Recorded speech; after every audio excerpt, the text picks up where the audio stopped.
I've been doing solo runs for almost half a decade, and let's be honest, old runs eventually age like milk. The original Mew video was pretty terrible, and the 2022 redo stream I did, I had COVID, so it really wasn't that much better. So today we're gonna do it right, and we're gonna see how fast Mew can beat Pokemon Yellow. My favorite thing about Mew is how simple it is. 100 in every stat, it can learn every TM in the game, and best of all, editor Matt doesn't have to do extra work to show you guys that because it's pretty self-explanatory. And what you need to know is that today's route came from the Scott's Thoughts community race earlier this year. Now, if you somehow don't know, Scott is a big enough YouTuber that it's his full-time job, and every now and then he hosts a race to see who can beat the game the fastest with a specific Pokemon. In 2022, it was Parasect. I was in first place for like 99.9% of the run. Then Alakazam decided that I needed second place. In 2023, it was Smeargle, and I actually brought home that championship belt, got first place. 2025 is Mew. And I'm gonna be upfront with you guys, I did not win this race because life is just so different now. I've got bills to pay, I got a child to raise, I'm a full-time student, and just grinding out hundreds of runs to fight for that top spot just isn't my priority anymore. And don't get it twisted, I still think that this run turned out great, but I'm not chasing leaderboards, I'm not pulling 10-hour Mew sessions, pissing in bottles on the side just to save some time, and I'm not ignoring my YouTube channel just so I can shave off a few seconds off a run. Now, I'll sprinkle some thoughts about the race as we go, but if you kind of want like an unfiltered thoughts about how I feel about the race, stick around to the end of the video.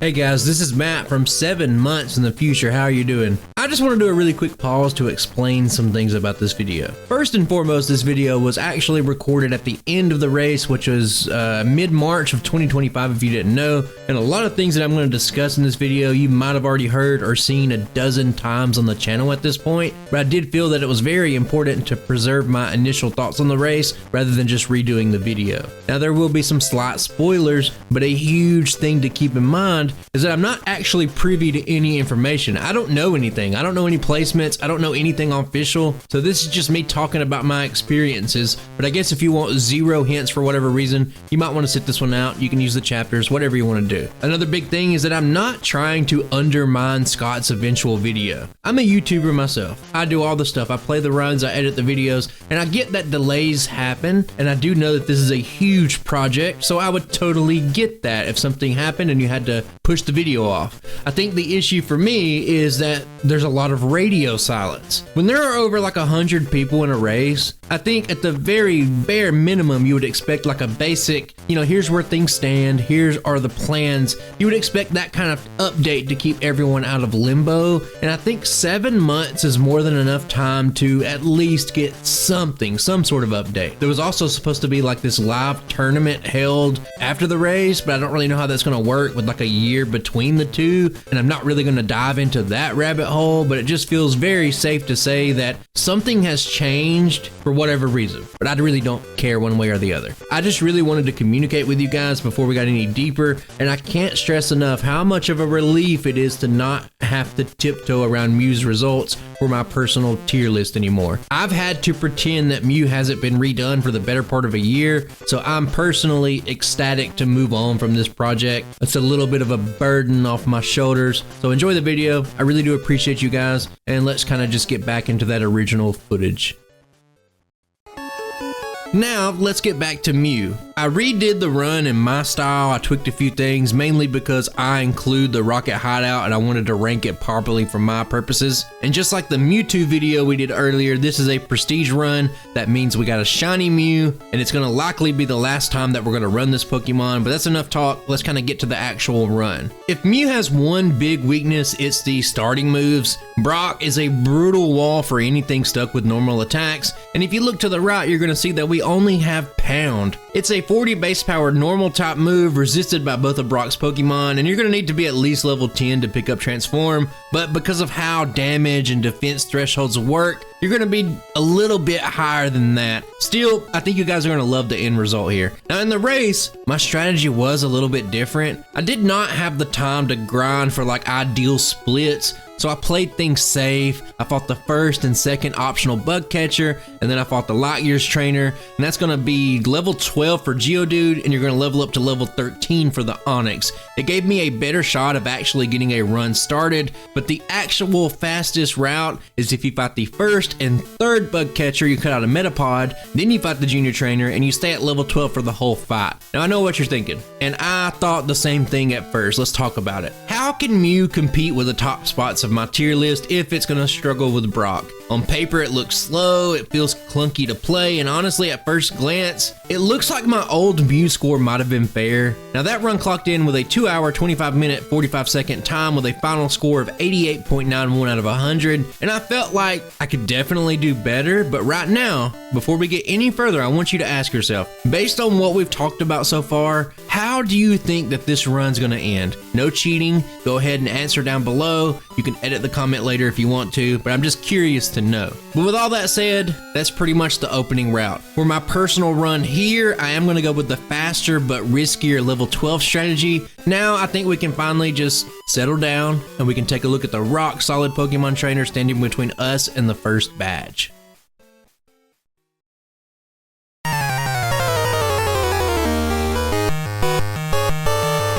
I'm gonna try to keep this fight brief, but there are some bide mechanics that we need to cover. Geodude only has tackle, we're just using pound, so not interesting, you know how it's gonna go. But just like the lead up to Brock, there was a safe and a risky way to handle this fight. Now the safe way was to hit level 13 on the Onix, use pound as long as you possibly can, and then transform and finish it off that way. Now let's talk about bide a little bit. Very weird move, Gen 1 is in full force right here, and I don't know the exact mechanics, and I don't want to just spell everything out in like a boring mathy way. I'm sure Scott will like hyper focus on it on his video, but here's kind of like a quick rundown. Speed ties get weird when both Pokemon have bide. Normally, let's say I do 4 damage to Onix during bide, it's gonna return 8. But if there's a speed tie, you can end up doing either massive damage, doing some extra damage, or you can do nothing at all. If you lose the speed tie, you might just do 0 damage. But if you get lucky, you can do something crazy like a quadruple bide, and you can just steamroll Brock really quick. Now in this run, I'm gonna transform immediately, soften up the Onix's defenses with Screech, and go for a more traditional bide strat. Onix uses bide, I tackle twice for a grand total of 5 damage, including a crit, and then I use my own bide.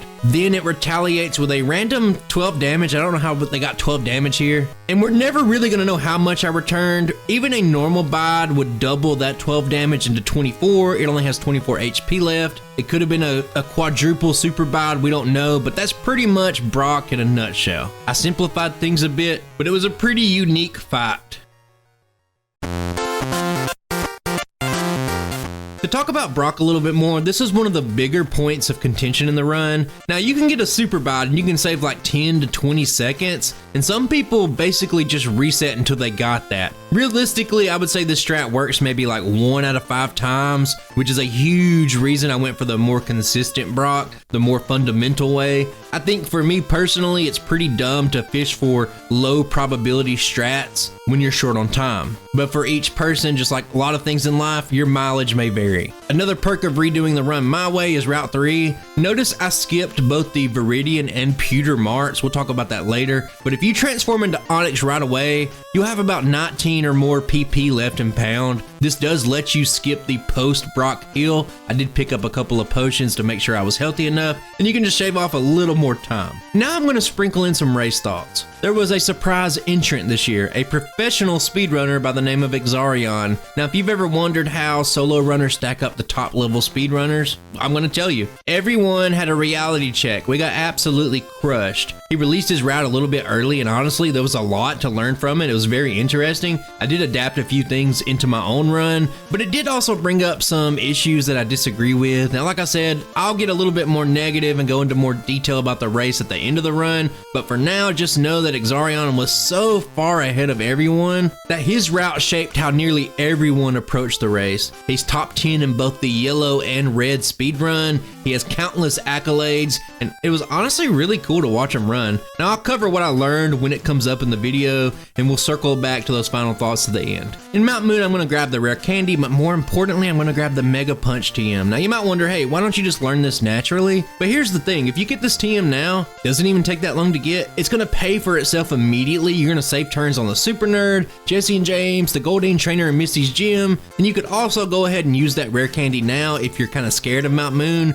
It will give you better ranges immediately, but I think holding off to get better ranges later in the game is more useful personally. But this section is really straightforward. Outside of that, things go well, and when we get done with the Goldeen Trainer, I am going to use that candy right here so I can hit level 20 for Misty. This is another weird fight. If you really want to be safe here, you could just immediately transform into Starmie. You could use the high crit rate and Bubble Beam, do pretty well, and all you would be tanking is tackles. But Mega Punch spam is the play here. Now there is a godlike scenario that you would want to happen, but just like Brock, like if you were going to reset for the Super Bide, hoping that everything aligns perfectly, I think that's a little bit short-sighted. I'll come back to this later and talk about it, but just to summarize real quick, Misty is not a hard fight, but getting the perfect outcome is unlikely and could take a lot of time. Rival number 2, pretty straightforward. Every Pokemon is a one-shot except Eevee. We now have the addition of Bubble Beam. It's a godsend, and it lets Mew start to steamroll the game. You do have to sprinkle in Mega Punch every once in a while, but this fight, pretty trivial.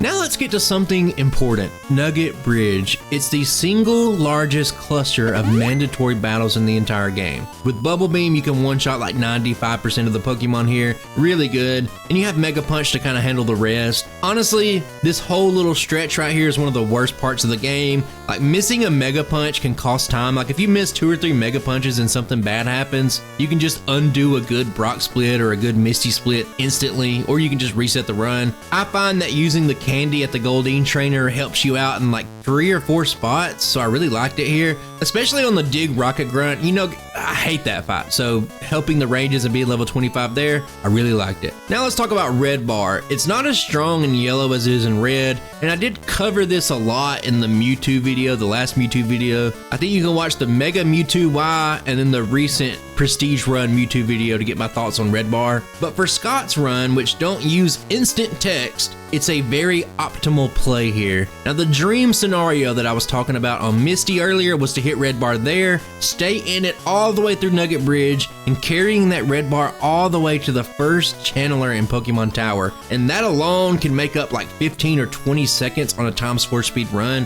which is pretty crazy. I think if you're like a Scott's Thoughts stickler and you use all his rules all the time, and for a race like this, if you need a God Brock or like a perfect Misty, then you need to get into Red Bar and maintain it for a long stretch of time just to get a top tier time, I think it's not great. It doesn't feel great. Thankfully, instant text eliminates most of Red Bar's advantages, and honestly, I hated the idea that Red Bar saves you a lot of time here. It's finicky, it's stressful, and it turns every single run into an anxiety-inducing grind. I suspect going forward after this race that Scott's little crew will lean harder into Red Bar over the next year, but it just sounds so tedious. Honestly, I feel bad for somebody trying to do almost every run that's any good at all into Red Bar, but that's neither here nor there. I'm just personally glad that Red Bar doesn't do much with instant text. And I promise I'm not trying to rant or talk down to anything, but I'm just saying Red Bar through Misty was the fastest strat. And since everyone started copying Exarion's route, that's just sort of what the race became. Everyone running the exact same route, doing the riskier and riskier strategies until the chance for success felt like a 1%, 1 out of 100 just to get a perfect run. And I'm willing to bet at the end of the race nobody ever got a perfect run, if such a thing even exists. So we can start to blitz through the next few segments. The triple Pidgey trainer and the 134 other Pokemon in the Red Bar section that know quick attack, they're a nightmare if you are trying to go that route. Now I'm going to be skipping the Vermilion Bye today. That's pretty much a first to me. We'll come back to this in a second. And on the SSN, I'm going to be avoiding Body Slam. I'm going to not get the Gentleman Candy. And those are pretty standard stuff for really good runs that you've seen a lot in the cross-gen runs. And when you look at Rival number 3, it's even more simple than Rival number 2 because now you can actually one-shot everything, including the Eevee. You outspeed everything. And when you look at Search, it's also a joke because we have Dig. And this becomes a theme with Mew moving forward. Everything becomes a little bit trivialized. But now, let's slow it down and let's actually talk about some split data. There are two takeaways here. First, I started about 6 minutes behind and I did Misty before Mewtwo, so it's a little bit misleading there. Second, I lost a little time after Surge. It doesn't look great, but remember guys, when you're looking at this, I'm comparing Mew to Mewtwo. We're not looking at Tiddlywinks here. We're not comparing it to something like Dugong. And I think at the end of the day, that should tell you what kind of expectations we're working with here. Now the Brock split relying on Pound and the Misty section relying on Mega Punch. Those are by far the most annoying and time-consuming parts of the run, but from here, it's pretty much all uphill. Next up is something so simple that I was on the verge of discovering it myself, but Exarion showed it off in his routing, and it's the Cerulean Mart Buy. I didn't even know what the shop sold. Now this is a hyper-specific strategy that only applies in a few situations, but I need two key things in the early game. I need escape ropes and repels. Now one thing I hate about Scott's rules is that HM Pokemon are not guaranteed catches. You have to fight for them for whatever reason. So I felt pigeonholed into catching the Viridian Forest Pidgey, if you will,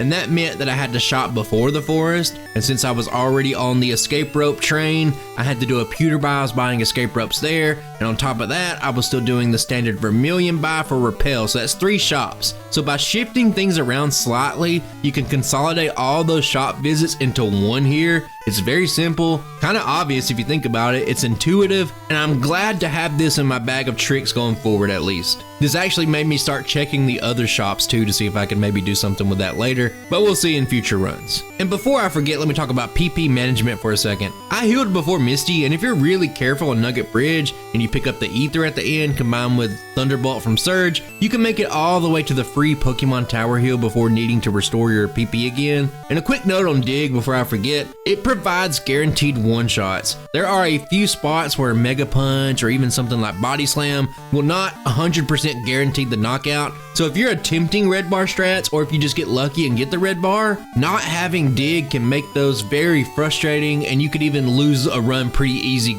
in comparison to if you just had Dig.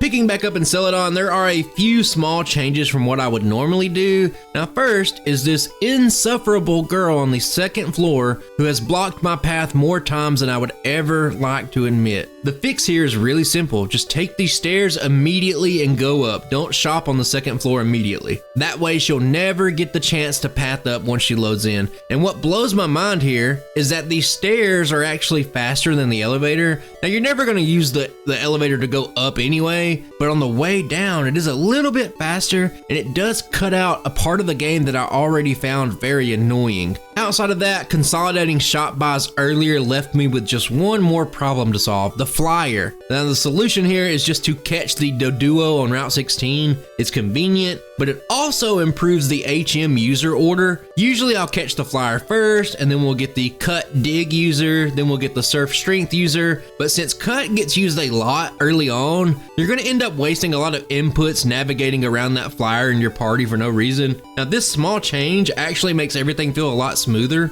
And I also didn't mention this earlier, I actually skipped the free Squirtle and Vermilion for similar reasons, but we'll talk about that soon. Now with that said, I do think that overall this is more of a yellow specific thing. In red version, I often dip into the Pewter Mart to buy a single escape rope just so I can skip the candy because it's kind of a slow candy to get in Mount Moon. But since yellow doesn't really care about early escape ropes because you can't dig out of Bill's house, it's just all of it's interesting. It does open up some future options and some interesting discussions that I'll have to consider for later.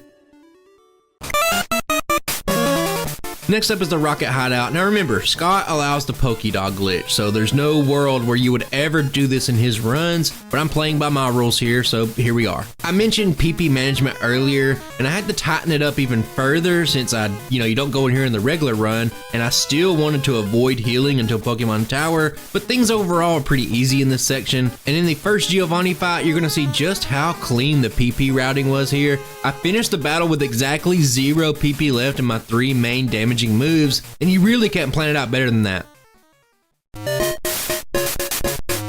After that, it's time for Psychic, and believe it or not, this is actually a point of contention before Azarion kind of handed everyone the keys to his route. Now you might think, hey, surely it's faster if you just route more carefully and you just learn it naturally at 40, but you would be horribly wrong. The number of one-shots and turn saves that Psychic gives you before level 40 pays for itself immediately. Not grabbing it early is a pretty big mistake in my opinion. And that's not even counting like all the entire game here. Right now, just in the interim, you can spam it to Oko rival number 4, you can clean sweep, you can save turns by using it over dig on the Ghastlies, and then you can clean sweep Jesse and James as well. And that's just all in this little short time frame right here. And I guess what I'm trying to say is that Psychic, definitely worth it. Silph is the next destination, and once again, the stairs are slightly faster, just to kind of reiterate that point. There's more to talk about overall here, but for now, I do the bare minimum and just make it to rival number 5 as fast as I can. Exarion uses candies to kind of prep for that fight, but I did not think it was necessary. I'll talk about it soon. I think at the end of the day, I'm probably a bit under-leveled compared to every other run, but let's just dive into it.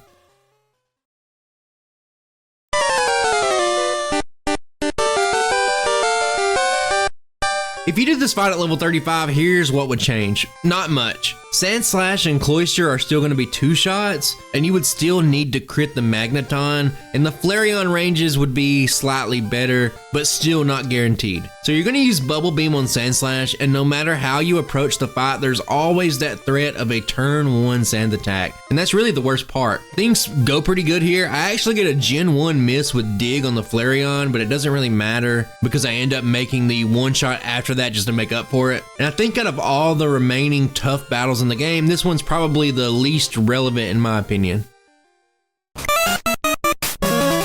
After Rival 5 is where things start to kind of switch up. Now, I'm going to get Lapras here for a couple of reasons. First, early Squirtle clogs up your party. You have to move around it, it wastes time. Second, Lapras can learn both Strength and Surf without overriding a move, unlike Squirtle, so it's a little bit faster there too. You don't have to confirm a new move. It's a very small thing, but it feels intuitive, kind of like catching a Flyer later, catching the Doduo. And I think I've been blindly following the Squirtle strat for years just because someone in the Parasect race 3 years ago told me it was better. I don't think it is. But here we go. This is also where another eye-opening strategy comes into play, and it kind of blew my mind. Not only are the stairs faster, but it's actually faster to backtrack after Giovanni to pick up the TMs here. Now you're going to transition to an Earthquake, Swords Dance set eventually anyway, and I was really surprised to learn that you can just grab them after the Rocket Grunts leave Silph. I was always going to get Earthquake, no question about it, but just like with Psychic, a lot of routes were not getting Earthquake. I think Scott streamed, you can go back and watch it, Scott streamed some Mew attempts and he said something to the effect of,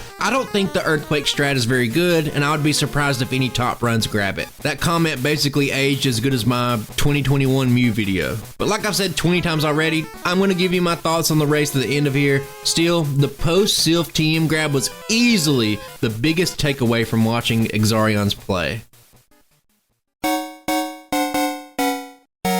Picking up right before the Safari Zone, my favorite part of everything is the vindication that a professional speedrunner also just stays on the bike, has good movement, and just goes around to the Safari Zone. I cannot tell you how many times Scott or one of his runners have told me that cutting the bush was faster, but at the end of the day, I do think it's just a preference thing. I love seeing someone as good as Exarion come to the same conclusions as I did. It felt really good. Outside of that, another overarching strategy is bag management. Now, you know I'm already a stickler for that kind of thing. I have bag fullness written into my overlay. I love things like combining menuing and just being more efficient. And here, doing things like holding off on Earthquake until you get to the Safari Zone so you can combine that into another menu, or maybe delaying Swords Dance just so I can keep the bag full for a few gym fights. It's a great example of smart routing, but beyond that, everything pretty standard here. Now we're really going to start picking up the pace, and as for Erika, this is something that I want to test more personally. Now you could have done Erika before Silph and it would have been the same fight. You would have just had more experience and had an easier Rival 5 fight, but Exarion prioritized a full bag just to save a little bit of time. Now the battle itself here, pretty simple. Tangela does take an extra turn, everything else one shot, but I want you to pay attention to the text afterward if you don't know what I'm talking about. Basically, each gym leader gives you a TM. If your bag is full, they yap significantly less and they just kind of hit you with that quick line about needing room for the TM, come back to them later. Compared to the full dialogue, the shortened version saves maybe a second or a little bit under that in real time on ×4 speed. Now since I play on ×3 speed and I use in-game time, the difference is a little bit more noticeable, but it's something that I would like to test further. Now if you can route around 5 gym leaders like this, the time saves do start to add up. It's just really interesting to see what different players prioritize, and it was interesting to see what a top level speedrunner considers more important. Koga, extremely simple battle at this level. Having 5 uses of Psychic is really important here, and while I didn't want to have to tediously point out every time there was some extra management for PP, there was some here, but it's just because Venomoth isn't a one-shot unless you crit, but at the end of the day, it is locked into using Leech Life, so there's no risk here basically. After the battle, I'll pick up strength and I continue on the path. Now, if I had more time or I cared enough to do more Mew runs, I would probably reroute this section better to account for how the rocket hideout shifts the flow of experience. But just to compensate, I'm going to grab strength, leave immediately, and I'm going to skip the Warden's candy. I also skipped the cycling road candy earlier, I didn't mention it, but the reality is Mew just doesn't need candy since it's in the medium slow level up group. Now this setup lets me hold off on teaching Lapras to HMs until I get right at the water, and once I surf down a little bit, I'm going to go ahead and teach Mew Swords Dance, use the rest of my candies to hit level 45, and that's going to free up 2 slots in my inventory, which I'm going to immediately refill inside of Pokemon Mansion to stay full. And my friends, that does mean it's time for a brisk swim down to Cinnabar. Inside of Pokemon Mansion, there are 2 key deviations for me. First is Blizzard. Just like Psychic, just like Earthquake, I don't think many people were picking up Blizzard before seeing the Exarion route. They'll probably lie to you and say they were the whole time, but on this channel, we have always been and always will be firm believers in Blizzard's supremacy. It's the best damaging move in the entire game, and if you're scared of 90% accuracy, grow a spine, you coward. Now the second change is something that I pulled from the Mega Gengar video. I'm going to skip the 2 candies inside of Pokemon Mansion so that I don't have to open up the menu again until the end of the game. And since Mew is the species Pokemon and the missing link, I figured maybe it might know if TM28 was actually Tombstoner, brother, or not. But all Mew told me was that some things, he said, hey friend, some things are best left unanswered.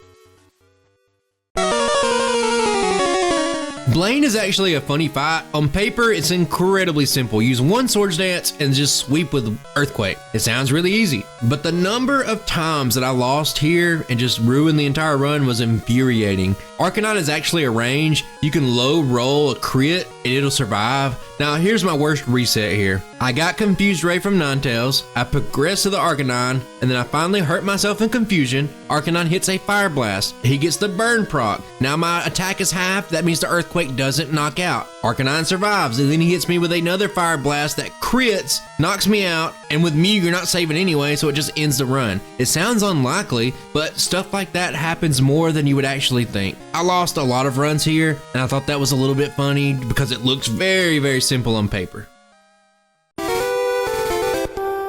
After the battle, I use an escape rope, and I'm gonna head back to Celadon. And here's another thing that kind of blew my mind. You would think conventional logic that it would be faster just to fly to Saffron and then back up to Sabrina's gym from there, but it's actually quicker just to go right, enter the little guard post, then hop on your bike and go that way. Now in the footage, I had a bit of a stroke here on the bike, overlooked that, but this was one of the biggest things that stood out to me. I never thought about this, and it seems like such a small thing, but it's something that never crossed my mind at all.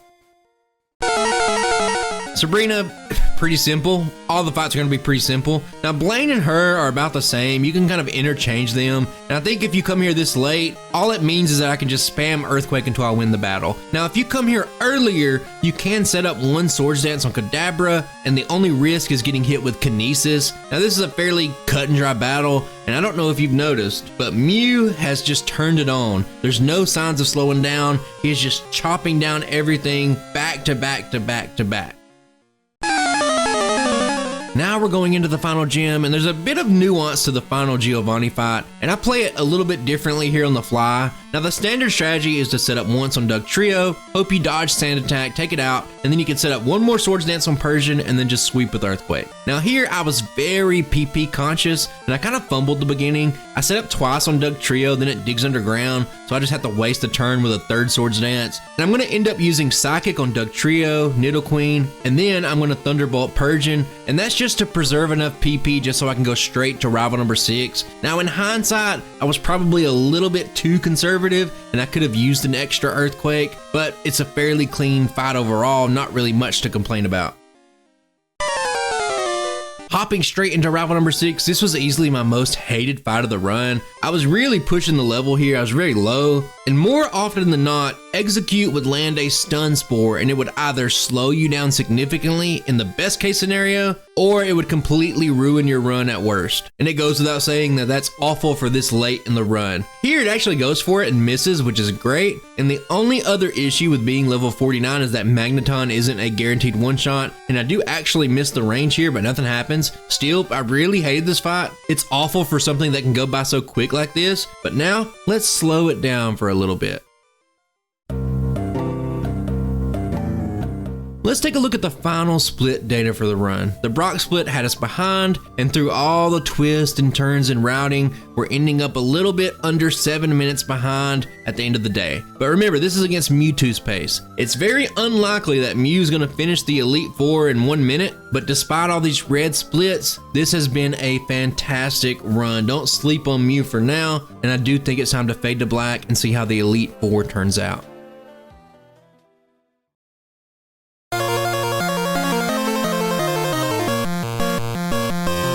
Lorelei and basically the rest of the Elite Four is going to be really simple, but this is the one fight in the entire game where you're going to set up 3 Swords Dance to save a little bit of time. As a precaution, here's what I always say. It's best to give Dugong a little love tap on turn 1 because there's a pretty great chance that it's going to go for rest on turn 2 in yellow version, letting you fully set up for free and avoid any problems that could arise. Who knows what can happen in this game. And from there, the fight's basically over. Now, being slightly lower level here means one thing. Slowbro doesn't have the best range even at +6, so I just go with Thunderbolt. Lapras can survive a crit, but it's pretty clean overall. But this is the Elite Four member that required the most thought by far. Bruno, I go straight Psychic, not really much to say here.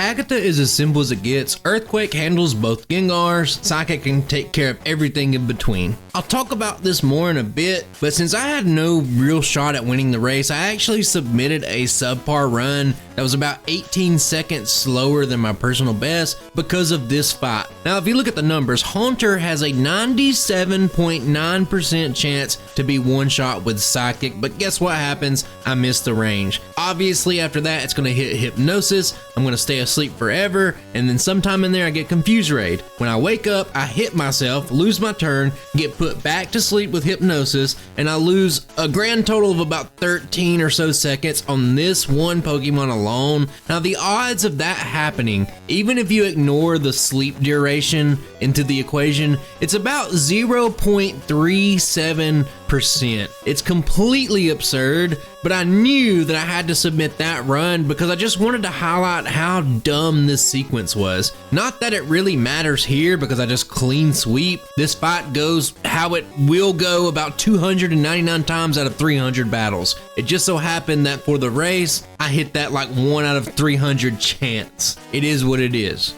Lance is another very simple battle, but just like Psychic and Earthquake earlier, I could not believe how many people slandered Blizzard before Exarion ran it and everyone acted like it was their route all along. It just feels perfect for multiple reasons. Now for this fight first, you don't need any extra setup because Blizzard just gives you the ranges outright. And second, you don't have to meticulously plan your experience to avoid leveling up at a bad time. Now here, I just level up sometime. Don't really care when. I wait until the second Dragonair and I use one Swords Dance so that I outspeed Aerodactyl, make things a little bit more safe. I hit my moves, and that's basically the battle over.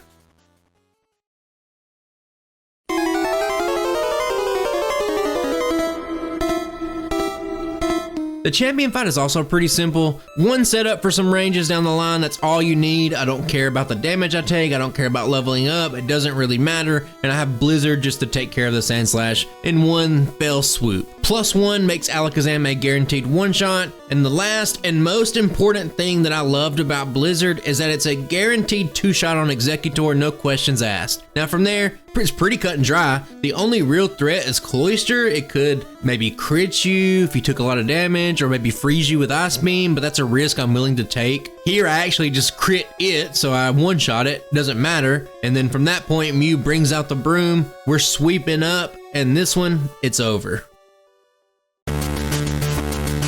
Mew finishes the game with a time of 1 hour, 53 minutes and 18 seconds, second only to the Genetic Freak. Now this is exactly why I needed to compare this run to Mewtwo, but I think the results speak for themselves. Now at this point, Mew is an easy second place Pokemon, and I get the feeling that a lot of those old, redone on stream in 2022 runs are due for a major glow up just like this one, because it's crazy to imagine that I saved 33 minutes over my old run. And if you made it this far, you're a real one. Special shout out to my channel members and patrons. Now this isn't the end of the video.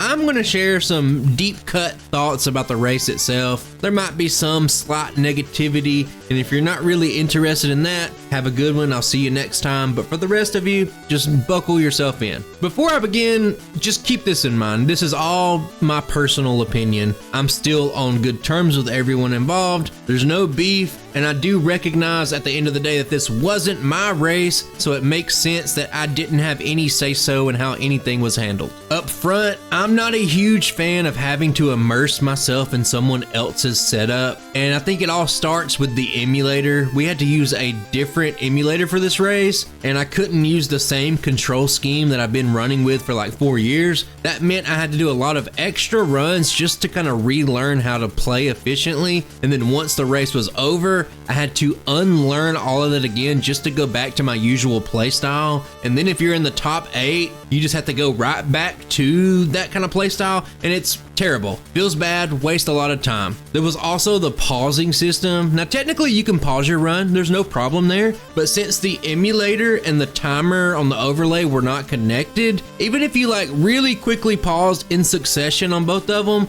your time would still be a little bit off. So what you had to do was when you're done, you do a replay file. You had to retime your runs, and that meant that you had to sit through the whole entire thing again just so the overlay could trigger at the start and you could just get an accurate measure of your time. So let's say your run was 33 minutes long, you had to sit there and watch all 33 minutes, or at least you had to let it run in the background while you did something else. And as someone with like a small child and very limited time, it got old and stale incredibly fast. Surely there's a better system in place than this. Now let's take a look at the bigger picture. I think, in my opinion, races in this little solo running niche should highlight 3 key attributes: routing, game knowledge, and execution. Now my biggest issue here, and even in older races like Parasect, is that once somebody posts a pretty optimal route, there are people that are just going to copy it. Exarion's route was amazing, he deserved to win, and I have nothing but praise for him. I've learned a lot from him, and it was a treat to watch somebody play the game at that high of a level.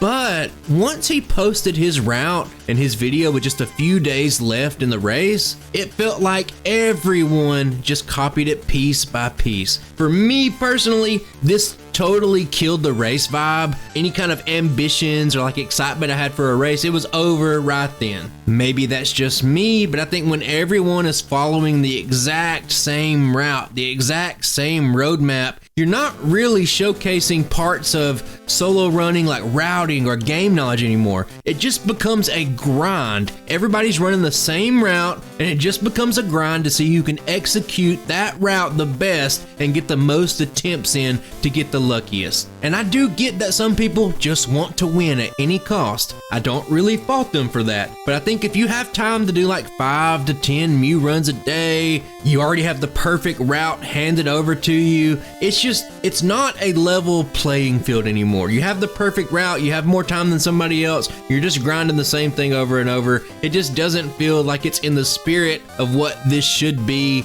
in my mind at least. When you don't have to figure anything out, you can just copy what works. You don't have to do any kind of in the background calculations. You don't have to tweak anything. Just do what Exarion's doing and just try to do it more than everybody else. Like I said, I can't really fault anybody for doing that. I just personally don't really agree with that approach. It doesn't really show that you're good at anything. I did learn a lot from watching Exarion do runs and do a couple of streams, but I just personally, you have to have some individuality in there at some point. For me, it makes me very curious how the final video is gonna look. I imagine that Scott's gonna have to reach out to his people and maybe ask them for some different footage just to make it visually interesting, because otherwise the video is gonna be like this. Hey, here's Exarion's run. He's the best, and 2nd through 7th place used the exact same route. They were just not as good as him. And that just doesn't sound that compelling to me. I'll reiterate the point. I do understand the desire to win at any cost, but I think the exact second that Exarion announced his time and showed his video,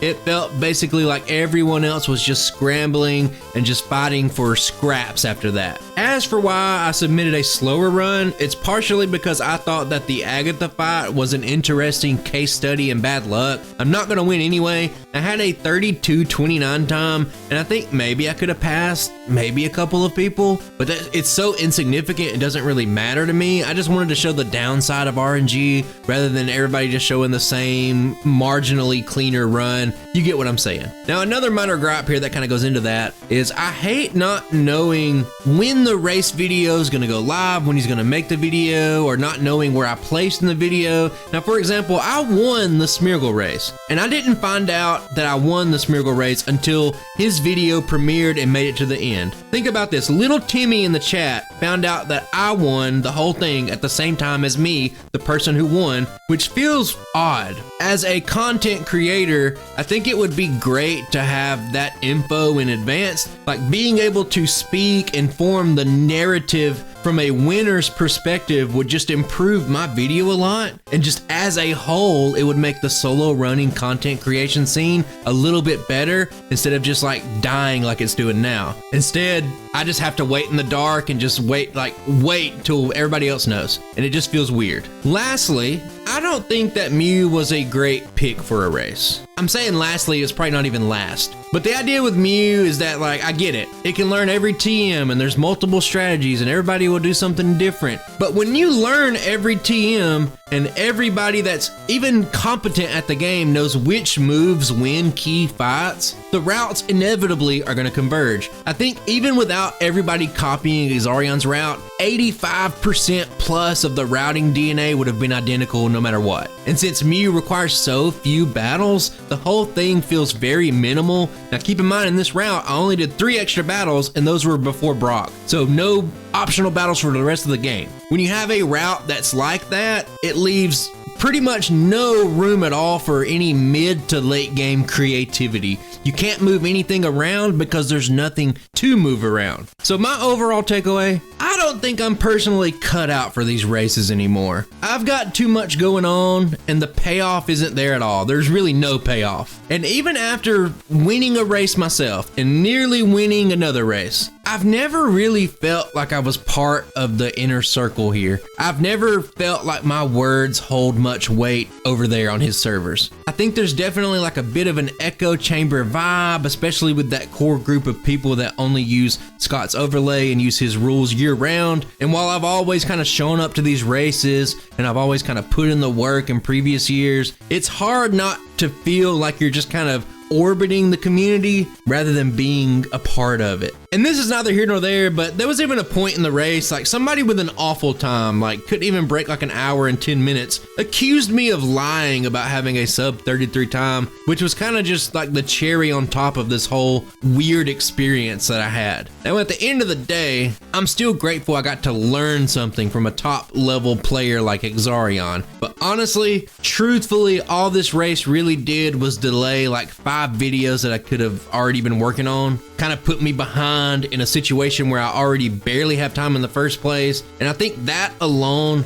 makes it very hard to say if this was worth it. I'm gonna go with no, it was not worth it. One last thought here is that Mew was originally meant to be my 20K subscriber video. I've been pushing towards 20K subscribers for like the better part of a year, and I've had this penciled in as the milestone run. Shiny Mew, I was just really excited about it. So even though it was just pure coincidence that Scott picked Mew, it still kind of took away a video idea that I was just genuinely looking forward to. And there's no way I'm gonna do a prestige run, talk about the routing, cover the race, talk about the race, make it like a 20K Q&A special all in one video. That's just not how I want to do it. It sounds bloated, and I'm already talking more than I want to talk anyway. Now, if you're curious, I'm recording this audio right after the race ended, right when my thoughts are fresh and I can get everything out. The Volcarona video isn't even out yet. It's about to come out. I still need to finish edits on the Meowsy run, and who knows how far down the line this video will actually end up releasing. I want to date it right now just so you know. You can go back and look on my channel and say, oh wow, it took this long to make the video. I don't know if that's the case. I'm just saying. With Parasect, we had to wait like 13 or 14 months in the dark before the video even came out, and I'm hoping this is not a similar situation. Now for now, I got plans for Butterfree, I got plans for more mega runs, maybe a primal run, and maybe, just maybe, all of those runs have already gone live by the time this comes out. Now, for all I know, I'm gonna be well past 20K subs while I'm sitting here waiting for my like 15-second cameo in the 2-hour video, but only time will tell. Now, if you made it this far, to this point, you're definitely a real one, and I'm done for real this time. If you have anything to add to it, any discussion you wanna do, comment down below. If you just wanna kind of push back because I'm giving my thoughts about the race, save your breath, save your typing. I don't care to argue with you about some little petty thing that I don't care about. I really don't want to sound negative, but I've had these feelings every race I've ever entered. They just become stronger and stronger and stronger. When I first entered the Parasect race, I was like, oh, just keep your head down, don't say anything negative, and maybe you'll get the opportunity to impress everybody with your play, and you'll gain a bunch of subscribers, and it'll be worth it. Spoiler alert, it wasn't worth it. So Smeargle race, I didn't care as much. I still kept my head down, didn't really say much, and I won it, and it didn't make a lick of difference to the channel, but I still kept quiet, kept the negative feelings off. But here we go. I'm just kind of letting it all loose, and that's really all I got to say. I got other stuff to do. I'm gonna get back to it. Hope you enjoyed this rant. It's been a pleasure. I'll see you on the next one. Bye.